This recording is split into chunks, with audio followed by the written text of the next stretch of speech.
Brian Salmon as the father of Eva. Eva, not Eva? Eva and Daisy.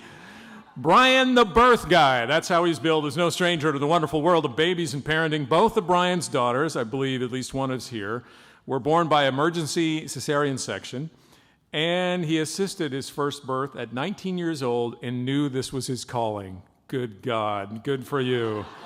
Brian holds, I heard the voice of Satan my first time. Brian holds a degree in radiology, studied biology and chemistry with an emphasis on pathophysiology, and owns Baby Vision Ultrasound. That's San Antonio's leader in 3D and 4D prenatal imaging ultrasound. I had to read it like that. Having worked with more than 19,000 expectant families, Brian's taught many childbirth classes and currently teaches an incredibly popular dad's childbirth class called Rocking Dads and couples birth class called Facilitating Fearless Birth. Welcome, Brian the birth guy. Brian's hormone. Thanks, Randy. Thanks. Good to see you. I'm going to use this mic. Good gravy. I'm following some really enthusiastically great speakers. So I just wanted to let you guys know my daughter Eva has been sick for about a month, and so she was not able to join us, and she really wanted to join us, so I'm dedicating this to her. Should we get this party started or what? Everybody wants to know, why are you a male doula? I'm one of about 3 in the United States, and I actively work usually about 10 births a month. So let's do this. I'm going to start off a little backwards, and I'm going to thank the people who support me the most. Without them, I could not do it. That is Daisy, who's here tonight, Alejandro, my partner, and Eva, who could not join me. I don't know who that guy is. Anyway, you guys, so I got started when I was 19. I assisted my first birth. Then I took a little break. Let's just cut the cord, and I'll tell you guys how we do this. So check this out. So what happened was I moved here about 11 years ago, and that was right before we had Eva, our daughter. And there was nothing for dads. Everything was condescending. Push a stroller, tell a story, sing to the baby, change a diaper. Big deal. We can all do that, right? You can't change a diaper. How'd you get someone pregnant? So I moved here and decided to start looking at fat babies. Isn't that great? So we look at babies and we see them all day. But as I started doing this, I started hearing stories from people about how their birth was challenged by the people they were working with. They were feeling guilty about getting an epidural, feeling guilty about having a C-section. It should end up like this. That's what I decided I wanted to strive for. So what I decided to do was start doing some more childbirth classes. About 10 years ago, I started working with dads, and it was an incredible journey because there was so much that guys want to know and partners want to know. I work with straight people, lesbians, gay people, anybody. If you want to have a baby, you deserve to have a baby.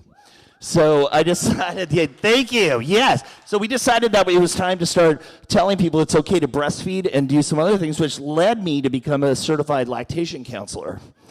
So I'm one of the only male certified lactation counselors in the United States. And then these guys just started showing up. Look at these dudes. They're pretty stoked, right? This happens several times a month, and it's really invigorating to me to be able to work with these guys. So my whole thing was, let's start changing birth. Let's change it around the world. Let's try and make it national, and let's try to make a movement. So I decided I was going to try something that looks not traditional, but that's very traditional. This is the Rebozo. And look at Dad holding Mom, his hands against her. They're working as a team. That's my goal.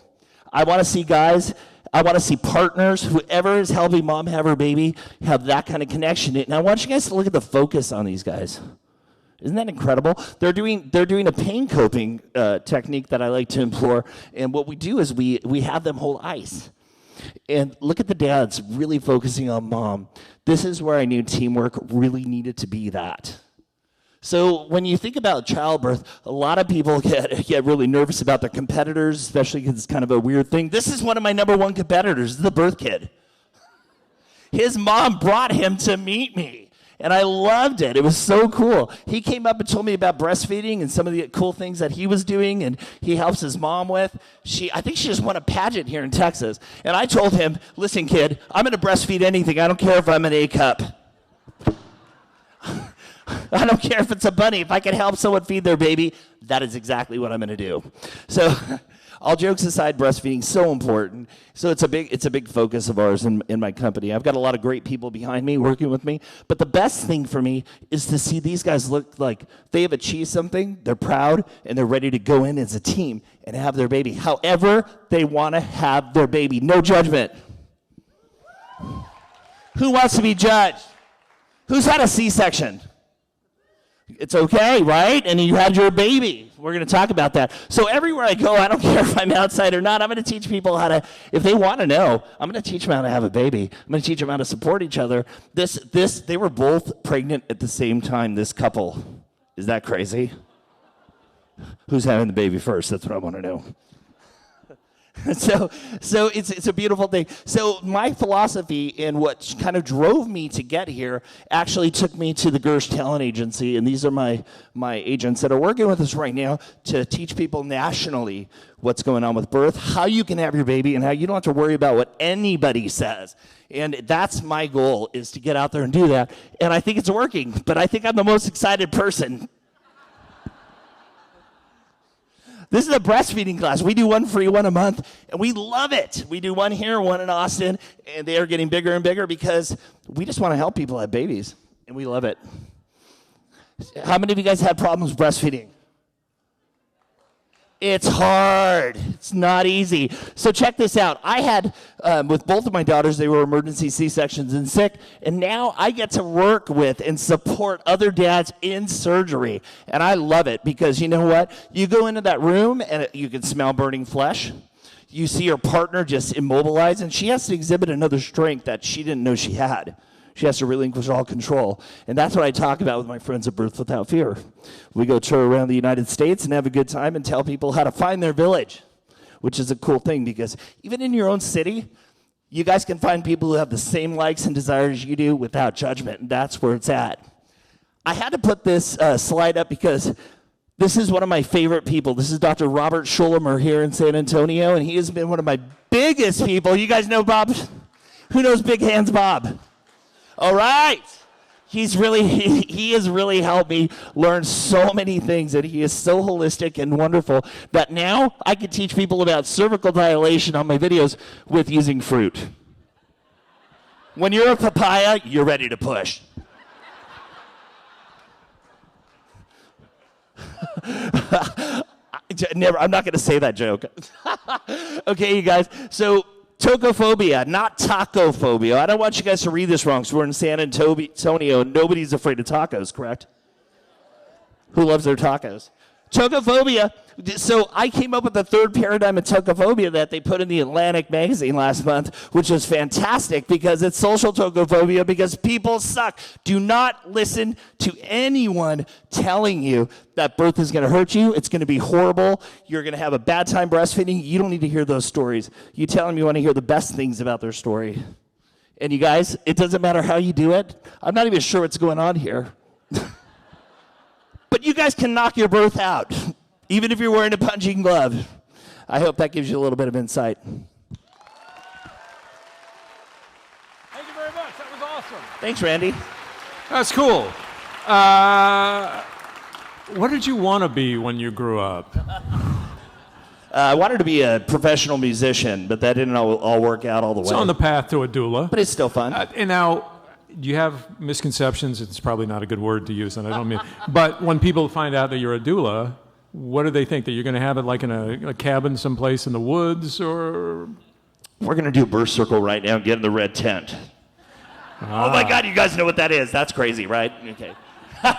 But now, how much of it do you do in an? I'm just going to move on. In an in a hospital. I'm going to tell you, in the hospital setting, about 98% of our population have hospital births. 2% of the population or under have home births, which is great. I love home births. But my main thing is getting out there and teaching people how to navigate what happens in the hospital, because that makes the most sense, right? When they know what they can go to, when they know how to communicate with their physician, most people don't. When they know how to communicate with their birth workers, it's a better experience. How about epidurals, if anybody's considering that? I wanted one. I'm going to tell you, the epidural is not a bad thing. No one should ever feel shame for having an epidural. It's a compassionate use of pain meds. And what's your most common question that you just want to answer right now to all those pregnant women and guys who are hoping tonight? Whether your baby is 10 pounds and has a gigantic head or is 5 pounds, it's going to feel about the same. You're going to be fine. Push that baby out.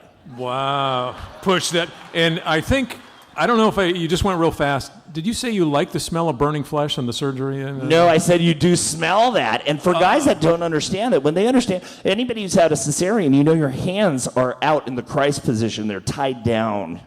That's a little hard. So what happens is there's two strengths to having a birth, right? You have a vaginal birth where you have to have more control over how you feel, physically and emotionally. But when you get into a C-section, you have to have a different type of strength. And that strength is relinquishing all control, being paralyzed from here down, and having someone else take your baby out. Do you ever do it with acupuncture? No, I seriously. do use an acupuncturist every once in a while. Because in Boulder, when I was there, one of my baby mamas had that, and I would not recommend it. I'm just saying. All right, and now how? No, she ripped them out of their back, and the voice of Satan came out. So that's when they're in transition. It's like, I'm never doing this again. To get away from me. The transition still lasts. Okay, now where do they find you? You guys can find me at thebirthguy.com. On Instagram, I'm at birthguy, and on Twitter at birthguy. Pretty much, you can just Google me. But I'd love to talk to any of you guys. And in a lot of the work we do talk to people that just have small, minor problems for free. We like to help our community, too. Give it up for Brian, the birth guy! Thank you, guys.